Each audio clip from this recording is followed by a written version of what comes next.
United States Treasury notes. Exactly. Currency. Currency.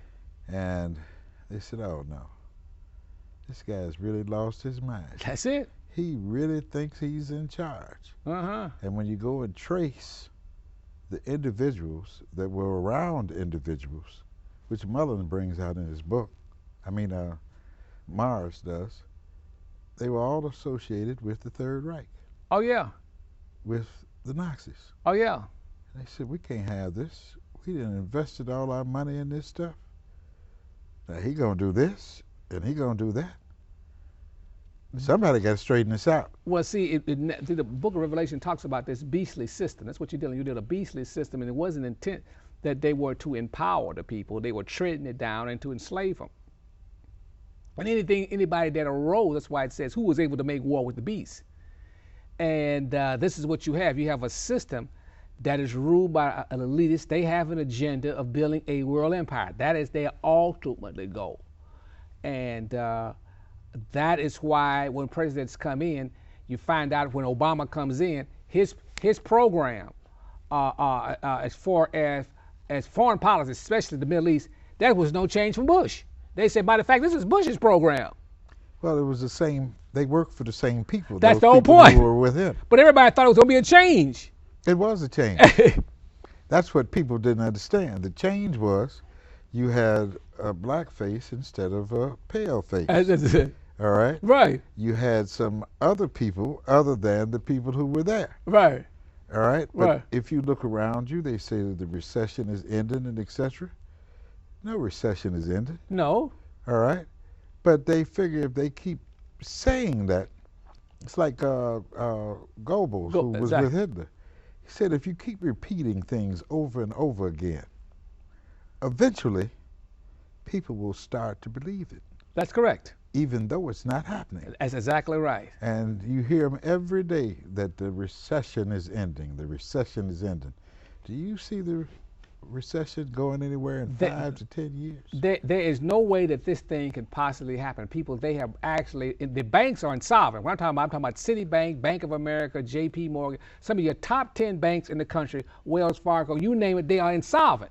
And the only way they were saved is that the Federal Reserve went in and gave them treasury bills and took their worthless debt and gave them this. That's the only way they were being saved. And you can't not fix the situation because the problem is the banks have been broken and they were allowed to go bust. The only reason they hadn't been allowed to go bust, they sold this debt, this worthless paper, bonds all over the world. So the whole world system is insolvent. It is by design to crash this thing such that they can develop a new currency beside the dollar. They want a new worldwide currency. The problem is who's going to control it? You know, a little later I'm going to have to give you some information. They had a case in Denver, Colorado, where a bunch of farmers took the Federal Reserve Bank. They went all the way to the Supreme Court, and they had some Navy admirals, they had some Army generals, and etc. that went with them, who owned farms. And the Supreme Court ruled that the Federal Reserve owed the people of America a whole bunch of money because they had everything they did was fraud. Oh, exactly right, exactly. And they sealed the case as far as people getting information. But I happen to have gotten a copy of some of the information. And they have to pay all the citizens in this country, the Federal Reserve Bank, which they don't just deal with America. Most people don't know that. They go back to the Bank of England, all right? Right. Where the real money is. Right. The gold. Right. And I found that very interesting, that no one has heard about the case in Denver, Colorado. Well, like I said, it's by design that information is limited such that the people are not awakened from their sleep. That's basically what they fear, the awakening of the masses to find out that the system that they're living under is a fraud. And it's one that seeks to enslave them, not empower them.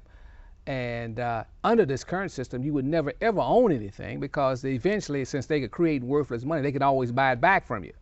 And you could never make off enough money to pay off the debt. So the problem is they have the might as of now to impose such fraudulent practices upon the people. But at some point, those the righteous will be overthrown. at some point down the line. But you know, as of now, people have not seen the utter corruption of the system. They've been lied to, or in a state of denial, should I say. But as this thing begins to unfold, as the unemployment gets worse and worse, as these things begin to unfold, and then many of the Nazi, forthright Nazi stuff begin to be put into practice. Well, let me ask you a question. Take Chicago. Are they about bankrupt? Oh, the city of Chicago is bankrupt. Why'd you say that? I mean, bankrupt means that the liabilities that you have exceeds your assets. I mean, as far as value, I mean, you have no way of paying off the. And then, in addition to that, take for instance Chicago. They have sold They have sold assets that would make them, that would generate cash.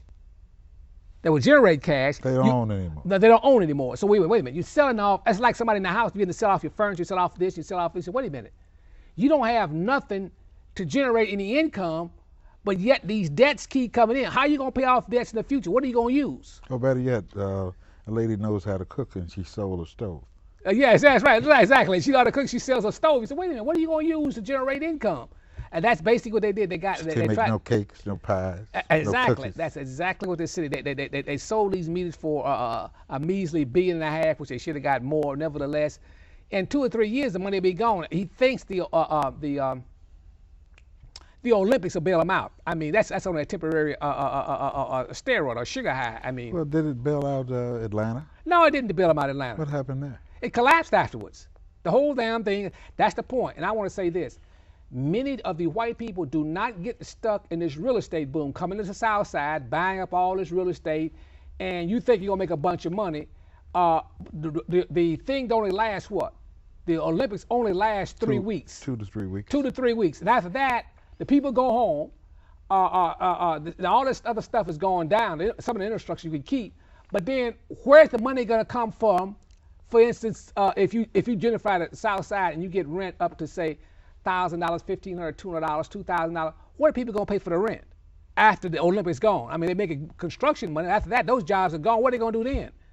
The whole damn thing collapses because you don't have the revenue. The people don't have the jobs to pay the rent. You have a mortgage, and the whole thing just collapsed on them. So they basically what they're going to do with these Olympics, they get a bunch of people coming in. They'll buy up all these condos downtown.